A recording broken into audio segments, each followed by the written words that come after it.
Assalamualaikum warahmatullahi wabarakatuh. Selamat pagi anak-anakku. Hari ini kita akan mempelajari materi partikel penyusun benda dan makhluk hidup. Kalian bisa buka buku kalian di halaman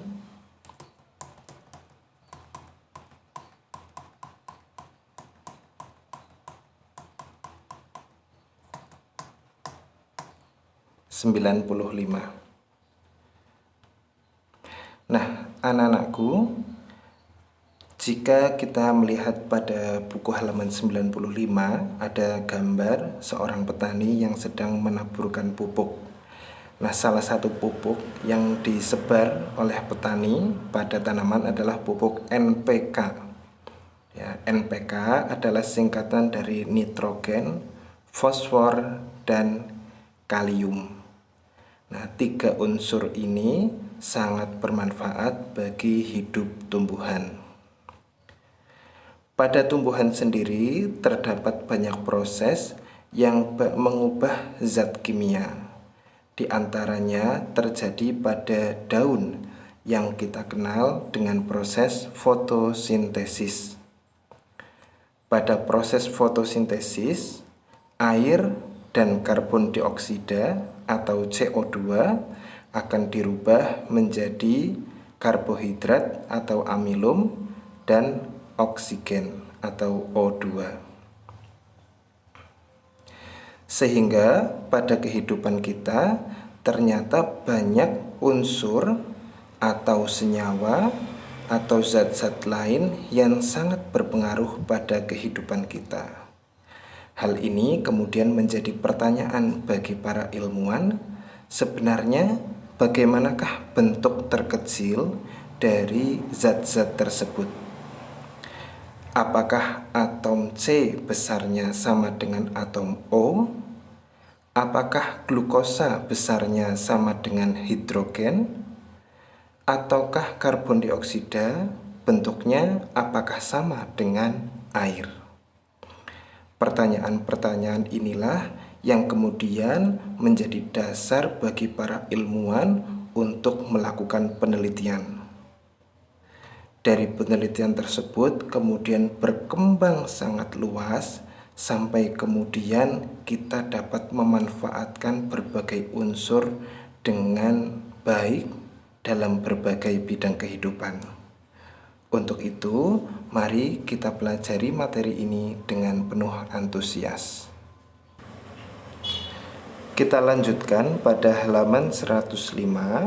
Kalian bisa lihat bahwa pada halaman tersebut ada gambar dari berbagai gas, yaitu helium, neon, argon, kripton, dan xenon, menghasilkan nyala lampu dan warna yang berbeda-beda ketika berpendar. Warna-warna yang berbeda pada lampu yang berisi gas-gas tersebut merupakan pertanda bahwa gas-gas tersebut memiliki jumlah proton atau jumlah partikel subatom yang berbeda-beda. Model atom merupakan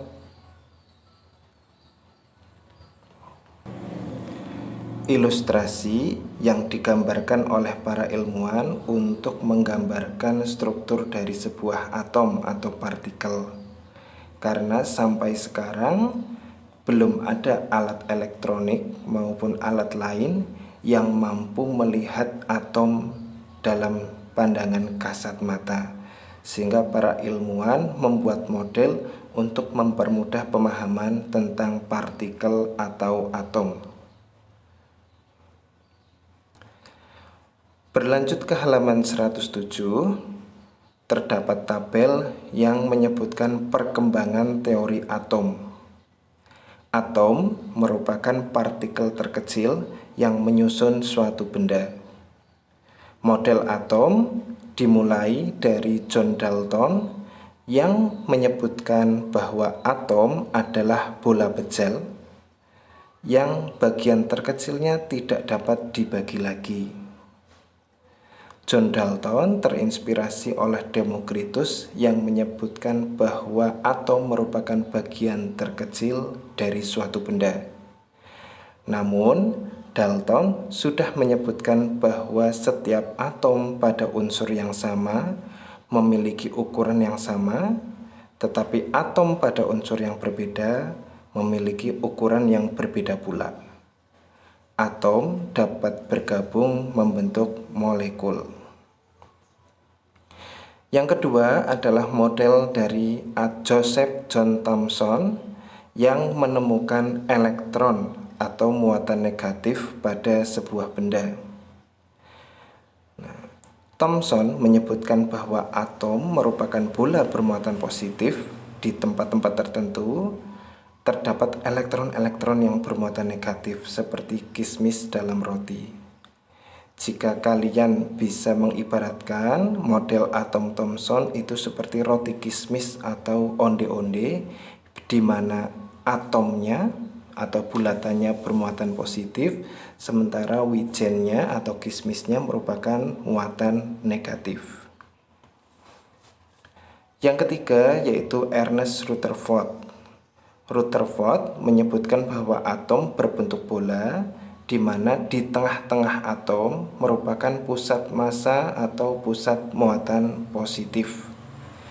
Ernest Rutherford merupakan ilmuwan yang menemukan muatan positif atau inti atom bermuatan positif. Namun tidak seperti Thomson, Rutherford menyebutkan bahwa atom merupakan rongga kosong yang terdiri atas muatan positif proton, neutron, dan elektron yang mengelilinginya. Niels Bohr menyempurnakan teori yang disebutkan oleh Rutherford. Niels Bohr menyebutkan bahwa elektron tidak hanya mengelilingi inti atom, tetapi berputar berdasarkan lintasan energinya yang disebut dengan orbit atau kulit atom. Jika elektron berpindah dari kulit luar ke kulit dalam, maka dia akan menyerap energi. Sementara jika dia bergerak dari kulit dalam ke kulit luar, akan memancarkan energi atau kehilangan energi.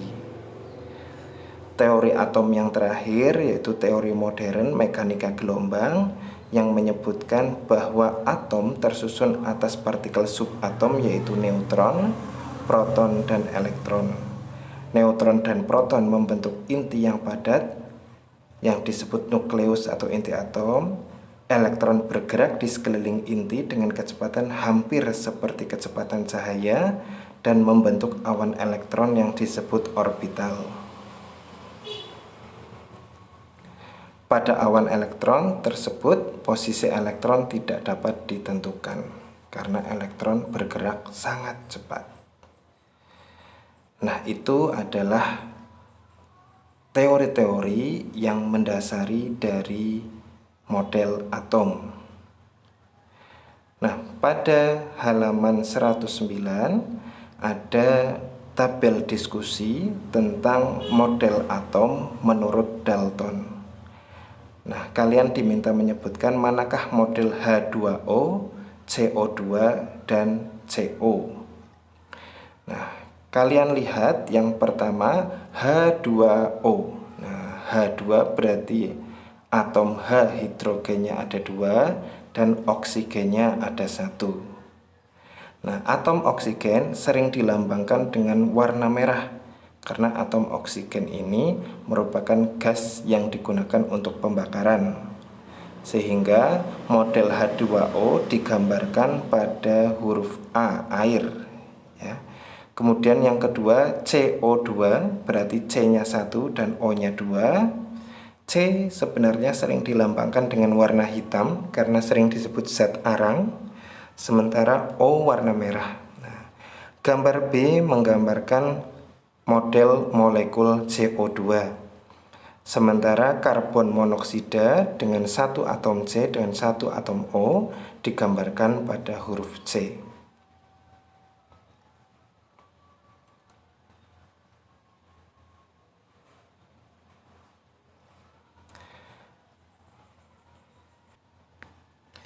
Berlanjut pada subbab nomor atom dan nomor massa. Setiap atom atau setiap unsur memiliki nomor atom dan nomor massa. Pada halaman 111 dan 112, kalian bisa mengetahui bahwa nomor atom menunjukkan jumlah proton yang jumlahnya sama dengan jumlah elektron. Sementara nomor massa adalah jumlah proton ditambah jumlah neutron. Lambang unsur digambarkan dengan huruf X, nomor massa digambarkan dengan huruf A, dan nomor atom digambarkan dengan huruf Z. Kita lihat tabel 8.4 atom dan partikel penyusunnya. Atom dengan lambang hidrogen 11 artinya nomor atomnya 1 dan nomor massanya 1. Sehingga pada atom hidrogen dengan lambang atom H memiliki jumlah elektron yang sama dengan jumlah proton yaitu 1, sementara neutronnya adalah 0. Ya, karena nomor massanya adalah 1. Kita lihat lagi pada nomor 2, helium 24, nomor atomnya adalah 2. Jumlah protonnya 2, jumlah elektronnya juga 2. Jumlah neutronnya adalah 4 dikurangi 2, sehingga jumlah neutronnya 2. Nah, sekarang jika kita lihat di contoh yang keempat, yaitu oksigen, jumlah protonnya 8. Nomor massanya 16. Nah, sehingga jumlah neutronnya adalah 16 dikurangi 8 yaitu 8. Sementara jumlah elektronnya sama dengan jumlah proton yaitu 8. Sehingga lambang oksigen adalah O816. Nah, demikian penjelasan tentang teori model atom. Untuk selanjutnya kita akan melanjutkan dengan latihan soal, serta pada pertemuan mendatang kita lanjutkan pada konfigurasi elektron serta ikatan kimia. Terima kasih. Assalamualaikum warahmatullahi wabarakatuh.